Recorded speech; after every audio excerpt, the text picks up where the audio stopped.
देखिए, मणिकर्णिका का जो नामकरण हुआ है वही तीर्थ क्षेत्र के नाम पर हुआ है। वो मणिकर्णिका घाट परिसर में रहती थी।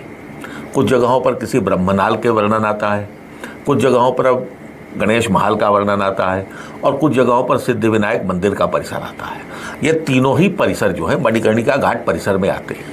अच्छा। और मणिकर्णिका घाट परिसर में जन्म होने के कारण उस तीर्थ के आधार पर उसका नामकरण मणिकर्णिका रखा गया था, जिसे लोग मनुबाई कहते थे। इस बात के आपके पास क्या प्रमाण है? देखिए, मेरे पास प्रमाण का विषय ये है कि आपको सबसे पहले ये जानना होगा कि लक्ष्मीबाई के बारे में सबसे पहली कोई प्रामाणिक पुस्तक अगर लिखी गई तो वो कौन सी थी? वो कौन सी थी? तो सबसे पहले जो प्रामाणिक पुस्तक मानी जाती है, पूरा जीवन चरित्र है, वो है लक्ष्मीबाई रानी साहब का जीवन चरित्र। यह पुस्तक जो है राज बहादुर दत्तात्रेय बलवंत पारसनीस ने लिखी, जो मराठी के तत्कालीन इतिहासकारों में इनकी गिनती थी।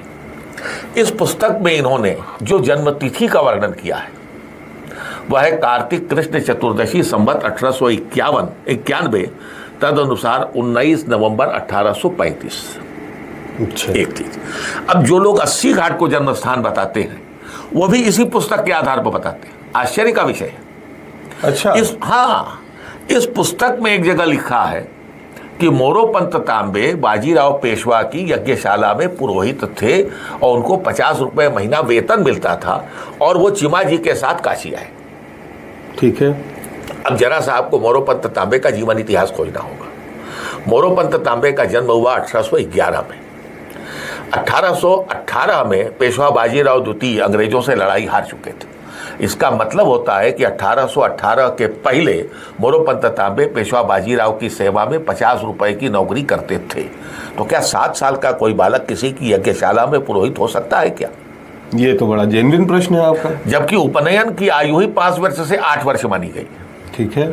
तो 2 साल में कोई पुरोहित नहीं हो सकता और कोई सेवादार नहीं हो सकता। ये होता अगर कि उनके पिताजी पुरोहित थे और उनके साथ वो काम करते थे, तो ये परंपरागत ज्ञान का विषय क्षेत्र है। तो इसलिए ऐसा कई बार होता है कि थोड़ा थोड़ा सीखते सीखते लोग संध्या सीखते हैं, लोग अपना जो है रुद्री सीखते हैं और अपने पिताजी के साथ या अपने आचार्य के साथ, गुरु के साथ रुद्री कराने चले जाते हैं जजमान की। उनको भी 2 पैसा दक्षिणा मिल जाती है। लेकिन यह परंपरा सीखने की है, आचार्यत्व की नहीं है। और यहाँ पर ये वहाँ के पुरोहित कहे जा रहे हैं कि जिसका जन्म 1811 में हुआ हो, वो 1816 या 17 में पेशवा बाजीराव की यज्ञशाला का पुरोहित रहा हो।